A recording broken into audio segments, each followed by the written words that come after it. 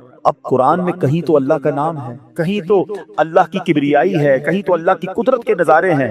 ان اللہ علی کل شیء قدیر کا ذکر ہے. فبأی آلاء ربکما تکذبان کے ذریعے رب کی شان بیان ہو رہی ہے, اور ہمیں کہا جا رہا ہے کہ کون کون سی نعمتوں کو جھٹلاؤ گے. جب جب پڑھتے ہیں اللہ سے محبت بڑھتی ہے. مگر اسی قرآن میں نبی پاک کا بھی تو ذکر ہے نا, رحمت للعالمین بھی کہا ہے, نبی پاک کو خاتم النبیین بھی فرمایا گیا. کہیں یاسین, کہیں طٰہٰ, کہیں مزمل, کہیں مدثر, کہیں والضحیٰ, کہیں واللیل اذا سجا.